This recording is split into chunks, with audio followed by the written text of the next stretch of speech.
अस्सलाम वालेकुम। कैसे हैं आप सब लोग? उम्मीद है कि सब लोग खैरियत से होंगे, ठीक ठाक होंगे, मज़े में होंगे। Welcome to my YouTube channel. Today we are going to discuss about preposition and types of preposition. लेकिन वीडियो शुरू करने से पहले आप सबसे रिक्वेस्ट है कि मेरे यूट्यूब चैनल को लाइक कर दें, सब्सक्राइब कर दें और शेयर करना बिल्कुल ना भूलिएगा, और बेल आइकन को लाजमी प्रेस कर दें ताकि आपको हर आने वीडियो की अपडेट वक्तन फ़वक्तन मिलती रहे। तो वीडियो को शुरू करते हैं हम लोग। प्रीपोजिशन हमारे पास क्या होता है? प्रीपोजिशन इज़ अ वर्ड और a group of word use before a noun, pronoun और noun phrase to show direction, time, place, location और इंट्रोड्यूस एंड ऑब्जेक्ट। प्रीपोजिशन हमारे पास एक ऐसा वर्ड है जो बिफोर यूज होता है नाउन, प्रोनाउन और नाउन फ्रेज के से पहले डायरेक्शन वगैरह को या टाइम को, लोकेशन को इंट्रोड्यूस करने के लिए। How many types of preposition are there? Types कितनी है प्रीपोजिशन की? सिंपल प्रीपोजिशन होती है, एक डबल होती है हमारे पास, कंपाउंड प्रीपोजिशन होती है, पार्टिसिपल प्रीपोजिशन होती है और फ्रेज प्रीपोजिशन होती है। इनको वन बाय वन हम शॉर्टली मैं आप लोगों को डिफाइन कर देती हूँ। What is simple preposition? Simple preposition basically are the short words use to show the relationship between nouns, pronouns और to join parts of class और सेंटेंसेस। यानी कि ये बस रिलेशनशिप बताती है नाउन प्रोनाउंस के अंदर, या फिर हमारे पास ये जो क्लासेस होते हैं सेंटेंसेस के अंदर, इनको ज्वाइन करती है।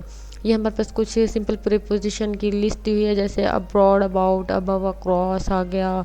ये मैं आप लोग इसको अच्छी तरह से गो थ्रू कर लें। मैं आपको वन बाय वन तो नहीं बता सकते। Behind, below, beneath, beside, concerning, etc. ये हमारे पास कुछ सिंपल प्रीपोजिशंस हैं। मैं इस वीडियो का या इस लेक्चर का आपको लिंक डिस्क्रिप्शन बॉक्स में दे दूँगी, आप लोग वहाँ से भी डाउनलोड कर सकते हैं इस पीडीएफ को। अब हमारे पास कुछ एग्जांपल दी हुई हैं। The dog jumped out while the car was moving. Car is the object of the preposition out, यानी कि हमारे पास आउट एक हमारे पास प्रीपोजिशन है और कार हमारे पास उसकी वो है, ऑब्जेक्ट है। अब ये हमारे पास एक और एग्जांपल भी दी हुई है। इसके अलावा what is double preposition? Easily form a double preposition by joining two simple prepositions, यानी कि टू सिंपल प्रीपोजिशंस होती हैं, उनको ज्वाइन करने से डबल प्रीपोजिशन बन जाती है। एग्जांपल देख लेते हैं। The dog jumped out of the moving car. ये हमारे पास ये सिंपल प्रीपोजिशंस को दो को ज्वाइन करने के बाद डबल प्रीपोजिशंस आ गए हैं। What is compound preposition? Compound क्या है? हमारे पास double prepositions and compound prepositions are very similar होती हैं। ये both are two word phrases. The double preposition is formed through the conjunction of the two simple prepositions, यानी कि दो सिंपल prepositions के conjunction से ये बनती है। Whereas the compound preposition is formed through the conjunction of non prepositional words and a simple preposition। तो ये हमारे पास होता है compound preposition form by the conjunction of non prepositional words होते हैं और सिंपल प्रीपोजिशन होते हैं, उनके कंबाइन करने से उनको बनती है। Common preposition according to a head of, along with, alongside of, apart from, around. अब हमारे पास है पार्टिसिपल प्रीपोजिशन। पार्टिसिपल हमारे पास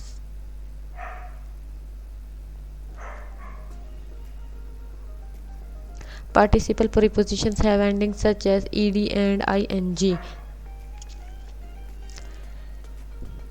हमारे पास ये कुछ पार्टिसिपल प्रीपोजिशंस हैं, जैसे assuming, bearing, considering, during या provided, respected। ये हमारे पास पार्टिसिपल प्रीपोजिशंस हैं। प्रीपोजिशनल्स फ्रेज एग्जांपल्स हैं। The boy baby cries during the day and sometimes at night. ये हमारे पास इसकी एग्जांपल आ गई है पार्टिसिपल की। Prepositional phrase. A prepositional phrase is a group of words that does not contain a verb और a subject. It functions as a unified part of speech. A prepositional phrase normally has a simple preposition and a noun, or simple preposition and a pronoun। अब हमारे पास third prepositional phrase की इसके हम देख लेते हैं, examples देख लेते हैं। Contain a preposition followed by article by the noun. अच्छा, hamburger with cheese is use. Let's spice up this sentence. अब इसका देख लेते हैं। द हैमबर्गर विद ऑई गोई चीज़ इज़ यूएस। इसमें यानी कि इसमें जैसे मिर्च मसाला हम कह देते हैं वो लगा के इन्होंने आगे वो कर दिया है। अब I dance on the stage next we add more details. अब इसमें यानी कि मज़ीद मोर डिटेल्स उसमें ऐड कर देते। आई dance on the concert stage, यानी कि उन्होंने एक ये भी बता दिया कि कंसर्ट का जो स्टेज है मैं उस पर डांस करती हूँ। चलें जी, ये था आज का हमारा लेक्चर। इसमें मैंने आप लोगों को प्रीपोजिशन और 5 टाइप्स हो जाती हैं प्रीपोजिशंस की, वो मैंने आपको डिटेल के साथ बता दी हैं। इसके अलावा मैं इस लेक्चर का पीडीएफ लिंक है जो मैं डिस्क्रिप्शन बॉक्स में दे दूँगी, आप लोग उसको वहाँ से भी डाउनलोड कर सकते हैं। नेक्स्ट मेरी ऐसी वीडियोस देखने के लिए मेरे यूट्यूब चैनल को लाइक कर दें, सब्सक्राइब कर दें और शेयर करना बिल्कुल ना भूलिएगा। बेल आइकन को लाजमी प्रेस करते हैं ताकि आपको हर आने वाली वीडियोज़ के अपडेट हैं जो वो मिलती रहें। Thank you.